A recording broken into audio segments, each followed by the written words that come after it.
Hi guys, welcome to the video. So we are at season 4, episode 7. I think it's entitled But to Connect. Fair enough. Basic rundown of the episode. There's two main plot points. One is the Federation trying to decide whether to go in all guns blazing to the unknown species 10C. Still makes me chuckle. Or to take the typical Federation diplomatic approach. The other plot line is Zora, the explorer. She has found the coordinates for the unknown species 10C, but she's not handing them over because it'll be too dangerous for Discovery and the Discovery crew. Yeah, that's basically it. There's two plot points. Nothing really comes out of it. It's like the show has put a hurdle in the way and then solves the hurdle to get absolutely nowhere. They get the coordinates, that's it. And the Federation decide to try the diplomatic approach, which you would expect from the Federation anyway, rather than just going in guns blazing. Bit of a rundown of the episode. It's taken me a while to get here, I must admit, because the episode's a bit of a mess. The episode opens with Discovery getting repaired. So at least, you can see some of the damage that was done to Discovery. And you see all the little bots repairing it. So Stamets and Adira, they're trying to locate the unknown species 10C. There could be anywhere of 147 possible locations. Zora, just needs a few more minutes to determine the coordinates of the 10C species. She basically decides to keep the coordinates to herself because, as previously mentioned, she doesn't want to put the crew of Discovery at risk because she gives them the coordinates. She knows that they're going to go and investigate. She says, it's just too dangerous. Too dangerous. You can't go there. No, I won't allow it. So she's ordered to give over the coordinates and she still doesn't. Defies orders. In steps Dr. Kovic. I'm just going to call him David Cronenberg. So he steps in to take over the Zora not wanting to be an explorer situation. There I go again, finding myself funny. Oops. It's going to go back and forth because the episode does go back and forth. So this review is going to go back and forth. So do bear with me. The Federation meeting. You've got the representative from Earth Alliance, whatever it is. And she has now got a promotion, of course. And what's she got a promotion to? Could it be Commander? No, in fact, she's promoted to General. Okay, so she's got a promotion because everyone gets a promotion. It's Star Trek Discovery. Might as well just be called Starfleet Promotion. Okay, so she's now a General. And it turns out Earth now represents Titan as well. Because they have a new inclusive government inspired by Michael Burnham. I'm not joking, I'm close to joking. A new inclusive government. And it's like, this show is so riddled with political message, isn't it? It's just like, here's your throat, shove it down your throat. Mr. Cocky Tarka comes back. Clearly has a solution of some sort. The summit. It cracks me up because You've got all these representatives from Federation and non-Federation worlds, and it's like this bottomless pit, kind of like those spiral car parks that you get, except you've got all the representatives like spiraling all the way down, and there is a bottom, but it's really far away. So this thing's tall, this area's quite big, and it cracked me up because each representative is socially distanced by 2 meters all the way down. They're social distancing.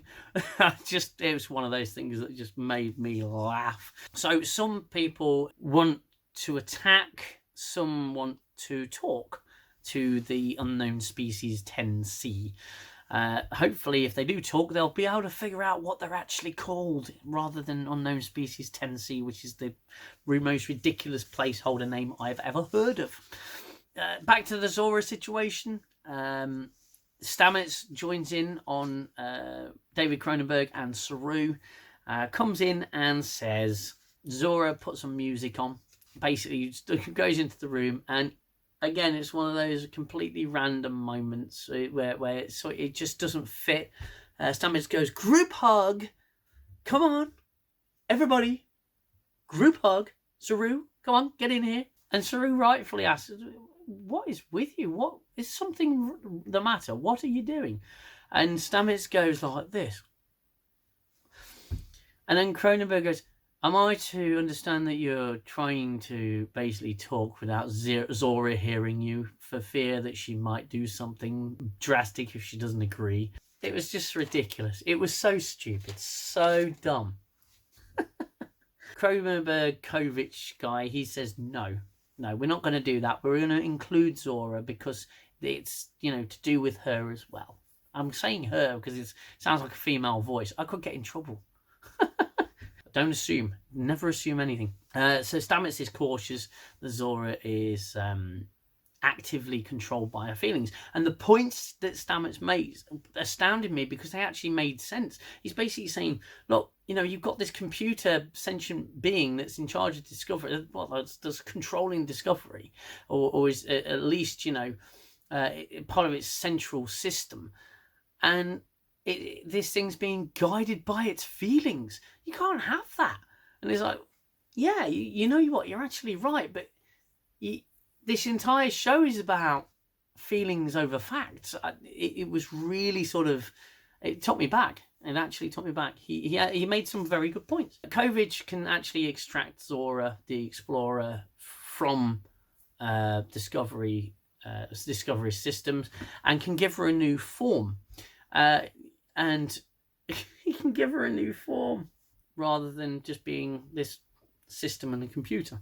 And it was so funny. I laughed so hard because at that exact moment, it was established that she could have her own form and choose her own form. No word of a lie, in pops Adira and Grey. And they said, we want to speak for Zora. And this is like completely random. Oh, so funny. It was hilarious. Zora basically understands everyone's concerns that, without trust, she may do something bad and they just don't know. They can't really trust her. And she offers a fail-safe device. So she creates this fail-safe device, which is basically a big red button that would kill her. And says, I'm putting my trust in your hands. I suppose that's the way they're looking at it. Back to Federation meeting, Tarka has created a device because he's amazeballs. He has created a device that can terminate the DMA, just like that. But it could damage subspace irreparably, and then warp travel wouldn't be possible. He's basically saying, look, you've tried firing 1,500 quantum torpedoes at this thing, and it didn't destroy it. And you've spent all this latinum trying to defeat this thing with weapons and whatnot, and you've trashed how many goddamn probes firing at this thing. Yeah, but you know what? None of you were me because I'm amazeballs. I'm amazing. And he's got this thing demonstrating how this device is going to completely destroy the DMA. I think his point is to sort of contain the energy matrix in it. Again, just randomly, he just goes, boom! As the thing collapses, and it's just completely random. Boom! Yeah, all right. Yeah, okay, fair enough. Another ADHD moment, I imagine. So yeah, this thing could cause irreparable damage to subspace. And, that's got to be factored into the decision-making process, I imagine. So, back to Zora. Back and forth. Adira and Grey, they want to work on being more accepting of Zora the Explorer. And they think that the fail-safe device that she created shouldn't be allowed to continue to exist because it's wrong. They determine that Zora has changed the core of her program, and the core programming that she operates by, and it's now to protect Discovery, because Discovery has a family. Okay. So it sort of cuts to a scene with Tarka and Book at this point. And Tarka, stay with me on this one, because this one's a big one. Tarka admits that he's from another universe. Now, not the parallel universe, not the mirror universe, not the evil, Terran Empire universe, but another universe. He has a different quantum signature, and this is obviously a reference to the Next Generation episode Parallels. Now, what I believe is happening with new Trek, with new Star Trek, is obviously the people who write it don't know Star Trek and don't really haven't really grown up with Star Trek or like Star Trek in any way. That's always been my point. But an additional point is this: what they're doing is they are sifting through like disorganized kids looking for candy at the bottom of a toy cabinet, and they're picking out all these bits that they like, but they're not really watching it or understanding Star Trek in any way. So this guy's Tarka has a different quantum signature. So what they did is they looked through some episodes and went, oh, Parallels, that's a good episode from the Next Generation where Worf universe hops, yeah, because of an anomaly. He randomly, his engine intersects with the anomaly, and suddenly he's catapulting from universe to universe, where everything just subtly changes. And it's determined later on in the episode that he has a different quantum signature. So he reverses what he did. The episode is resolved. He reverses what he did and he ends up back in his own universe. But that's where that came from. And this is the point. Discovery writers are going, oh, we'll just give him a different quantum signature. That was in Star Trek once. People will recognise that little tidbit, won't they? It's just fucking stupid. If you're gonna write about something, you've got to know about something. You've got to actually sit and watch Star Trek.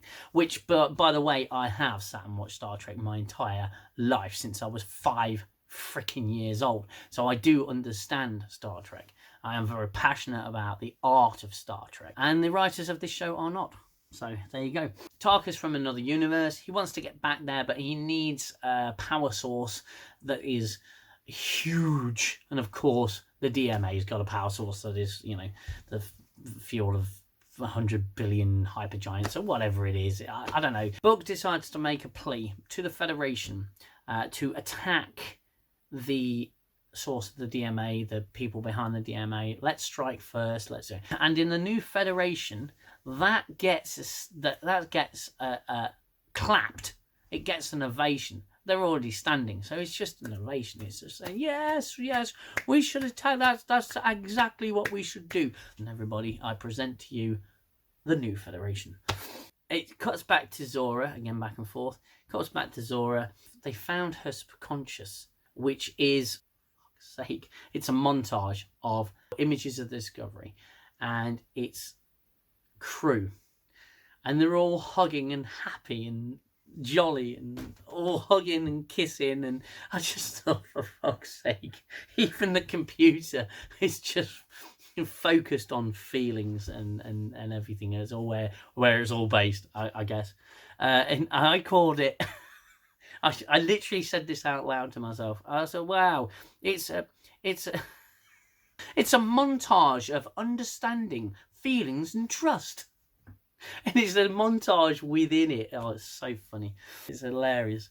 And then after the mini montage in the episode of Zora's feelings, there's an actual montage for us of basically Burnham and Stamets giving separate speeches in separate places about trust and understanding.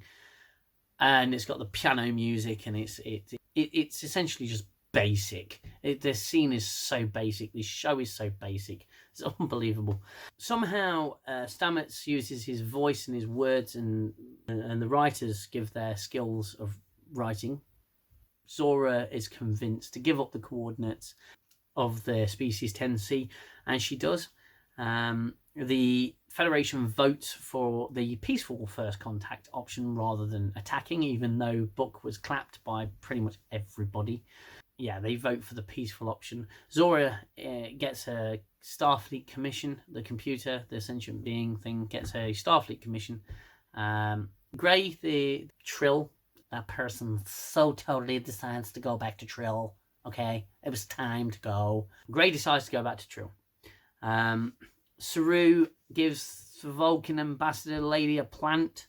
And the episode ends with Tarka and Book stealing a spore drive and buggering off to go and destroy the species tendency or attack them and destroy the DMA, whatever their plan is. They're off now against orders and defying everybody because they don't agree with it. And Book beams his smudge smurf snatch his cat, whatever his cat's name is. He decides to beam that over to Discovery, and and Burnham's like, oh shit, Book's buggered off, and then his ship leaves the shuttle bay and just jumps, and he's gone, and that's the end of the episode. And then we do get a small preview of what's to come for the second half of the season, which leads me on to my next point, that there's going to be no Discovery for a month and 10 days. 1 month and 10 days there's going to be no Discovery, which means I won't have to sit and watch Discovery. I get a month off. That's fantastic. There's nothing really there. There's nothing going on. It just says that, you know, Booker and Tarka need to be stopped. So there's still no information about who species tendency are. There's no. It's hardly a cliffhanger, really. It's not a fantastic episode. It was just so garbled, such a mess, and everyone's so hypocritical and changing their points of view back and forth. It's completely pointless episode. So yeah, that's going to be my last Discovery video for another month and 10 days. I am, in the meantime, going to make some different videos. I'm going to do some different reviews of different shows that I enjoy. I'm going to do some classic Trek reviews of episodes that I absolutely adored in the past. I want to talk about some of the episodes of Star Trek, DS9, Next Gen, Voyager, Enterprise. Not so much the original series, not a huge fan of the original series, but I have watched it all the way through.